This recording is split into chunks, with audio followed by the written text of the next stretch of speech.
कौन उठता है 5 बजे? आप तो सभी समझदार हैं, आप तो उठेंगे 5 बजे 4 बजे, लेकिन बालकों के जो बालक बैठे हैं, कौन कौन उठता है 4-5 बजे?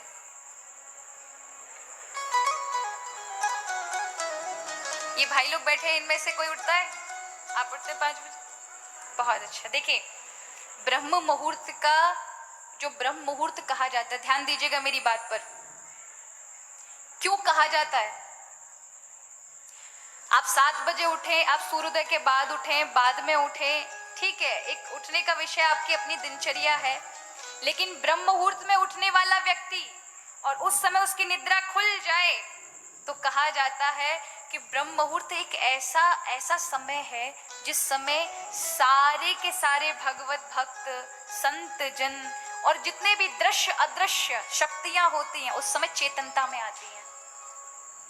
उस समय किया हुआ भगवत भजन, किए हुए अच्छे कार्य, किए हुए सोचे अच्छे मन के विचार वो तुरंत सफल होते हैं, फलीभूत होते हैं।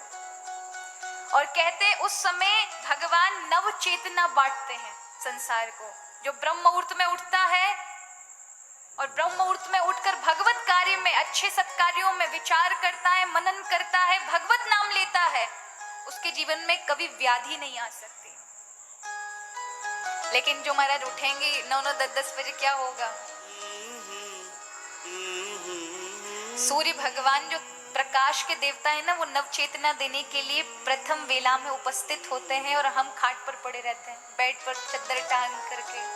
तो ठाकुर जी भी कहते हैं, वाह भैया, सोते रहो तुम, और फिर दिन के 12 बजे उठेंगे तो क्या होगा?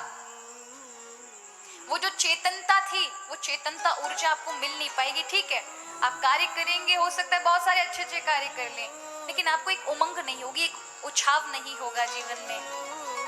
इसलिए ब्रह्म मुहूर्त कोई साधारण नहीं है, इसी में संत ऋषि जागते हैं, इसी में ही भगवत भक्त जागते हैं, इसी में ही अच्छे दान पुण्य सत्कर्म किए जाते हैं।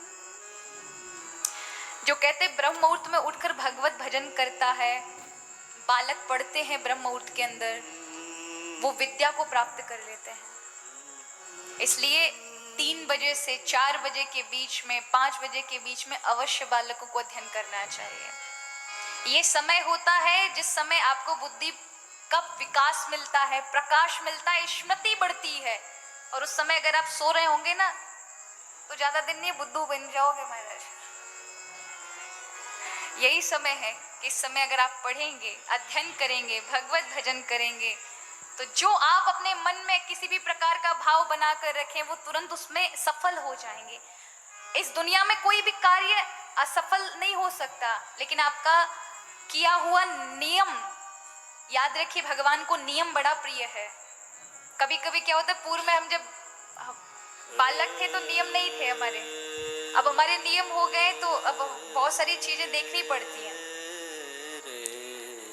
तो कई बार लोग रूठ जाते हैं, उनको लगता है कि पहले तो ऐसे ही कभी भी आ जाते थे, कभी भी कमरे में आ जाते थे तो उनको ऐसे मिल जाते थे, लेकिन अब क्या है, अब थोड़े से नियम होने की वजह से थोड़ा समय मिलते हैं, हम में कुछ थोड़ा बहुत ठाकुर जी का बन जाए।